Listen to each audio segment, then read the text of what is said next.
नमस्कार। आज जिस सवाल को हम लेंगे बहुत अच्छा सवाल है, बहुत डीप सवाल है और सदियों से चलता आया हुआ सवाल है। और उसको पूछे हैं इस बार बीड के टॉपर रहे हैं, रैंक 1 रहे हैं ऋषिकेश जी। और ऋषिकेश के सवाल को हम जवाब देंगे जरूर, पर उससे पहले congratulations and wishes and blessings for your future. और अब जाएगा हम सीधे सीधे सवालों पर कि उनका सवाल यह कि ईश्वर जो हम कहते हैं वो है या नहीं है। कई लोग दुनिया में कहते हैं कि ईश्वर है, कई लोग कहते हैं कि ईश्वर नाम की कोई चीज नहीं है व कोई नहीं है। हम जज्बाती नहीं होंगे, हम ज्यादा जल्दी नहीं होंगे, भाव से नहीं हिलेंगे। हम सिर्फ साक्षी होकर, हम सिर्फ न्यूट्रल रहकर हर एक तर्क को देखते जाएंगे। पहले हम आस्तिकों के तर्क को देखेंगे, फिर हम नास्तिकों के तर्क को देखेंगे, फिर उसके बाद जिन जिन लोगों ने, जिन जिन व्यक्तियों ने ईश्वर है या नहीं है, जो परम सत्य है, जो ट्रूथ ऑफ लाइफ है, उसको रियलाइज किया है, ये मानव जाति की धारणा है। जैसे बुद्ध हुए, विवेकानंद, रामकृष्ण परमहंस, उसी तरह से लोग, उनकी रास्ता क्या है, वो क्या कहते हैं, उसको जरा देखेंगे। तो पहले जाते हैं आस्तिकों के तर्क पर। आस्तिक क्यों कहते हैं कि ईश्वर है? आस्तिक इसीलिए कहते हैं, इनका तर्क ये है कि छोटी से छोटी चीज से लेकर बड़ी से बड़ी चीज तक इस दुनिया में जिसको बनाया गया हो, आप नहीं दिखा सकते कि बिना बनाने वाले होते हुए बनाया गया हो। यानी छोटी सी छोटी चीज हो या बड़ी सी बड़ी, अगर बना हुआ है तो उसका कोई बनाने वाला होगा ही। मिट्टी एक जगह पर इकट्ठा होकर एक बन सकती है, एक घर नहीं बन सकती अपने आप। अगर घर बना है, सिस्टमेटिकली बना है, तो किसी ने बनाया ही होगा। सही है। इसी तरह से पूरी दुनिया इतनी सिस्टमेटिक है, अच्छे से चल रहा है, हर रोज अच्छे से चल रहा है। पूरी जो जो हमको चाहिए हमारे पास है, सिस्टमेटिक है, तो उसको किसी ना किसी ने तो बनाया ही होगा। कैसे बन गया? अपने आप। चित्र आप अपने आप पेंसिल उड़ जाता है, चित्र हो जाते हैं क्या खाते पर? चित्र हुआ है तो चित्र को किसी ने बनाया होगा।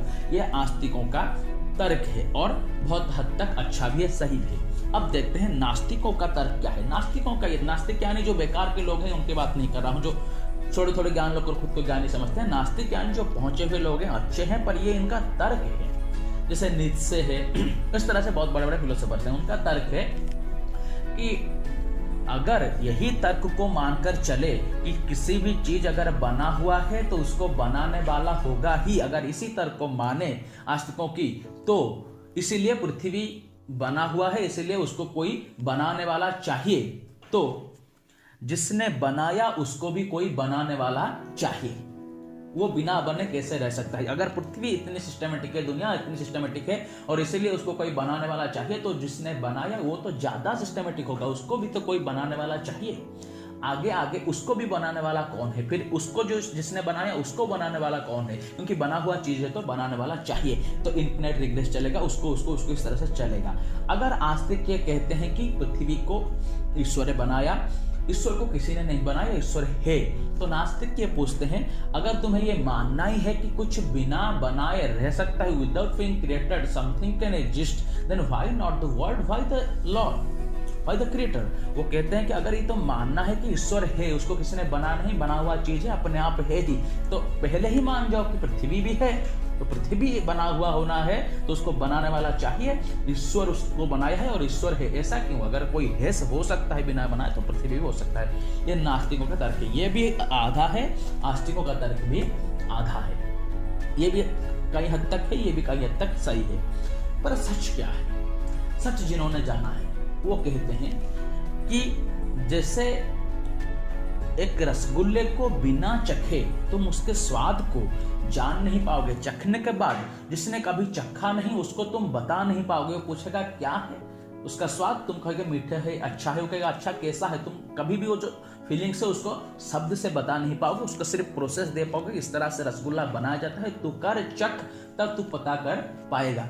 इसी तरह से ये तर्क की बात नहीं है। उनका कहना है कि जीवन को अनुभव करते करते, पढ़ते पढ़ते, समझते समझते, ध्यान करते करते, ध्यान करना में हिलना ठकना ऐसा नहीं, जीवन को देखते देखते, ध्यान करते करते, ऑब्जर्व करते करते एक जगह ऐसा आता है जहां पर रियलाइज होता है वो चीज क्या है, वो सत्य क्या है। वो तर्क में नहीं बैठता, गणित में, वो अनुभव में आता है। जैसे प्रेम जैसे भाव जब आपके अंदर उठते हैं वो एक अनुभव है, उस तरह से एक अनुभव में उठता है। और ये पूरा विश्व वही है, एक सत्य है, कोई व्यक्ति नहीं है।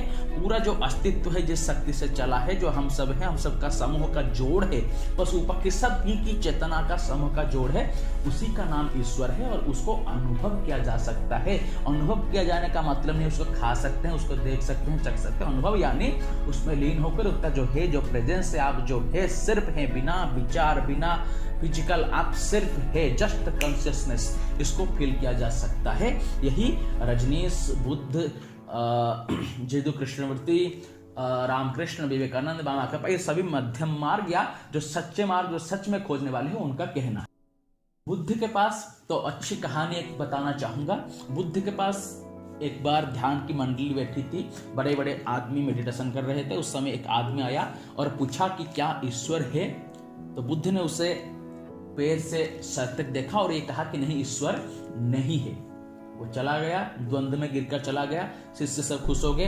फिर बुद्ध की ध्यान मंडली दोपहर को बैठी थी और एक आदमी आता है और बुद्ध को यही सवाल पूछता है, क्या ईश्वर है? बुद्ध से कहते हैं हाँ ईश्वर है।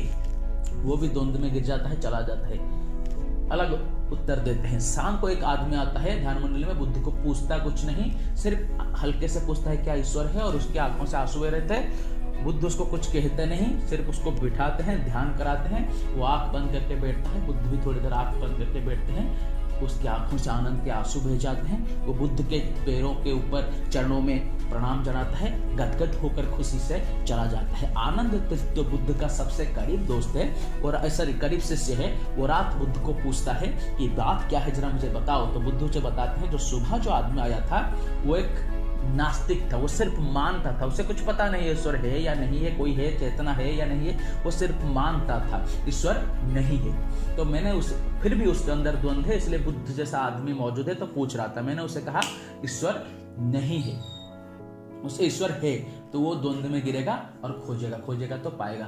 जो दोपहर को आया था वो सिर्फ मान रहा था कि ईश्वर है, इसलिए मैंने उसे कहा नहीं है। वो भी मान रहा था, ये भी मान रहा था, वो नेगेटिवली मान रहा था, ये पॉजिटिवली मान रहा था, दोनों मान रहे थे, जान कोई नहीं रहा था, इसलिए मैंने उसे कहा ईश्वर नहीं, वो भी ढूंढेगा। और जो शाम को आया वो सच में जानने के लिए चाह रहा था, इसलिए उसको मैंने ध्यान दिया, उसने अनुभव किया, वो उस तरह से खुश होकर गया, तुझे दिखाई दिया होगा। इसलिए यही मार्ग है जहाँ पर जाना जा सकता है, सच में कोई जानना चाहता हो तो। नमस्कार।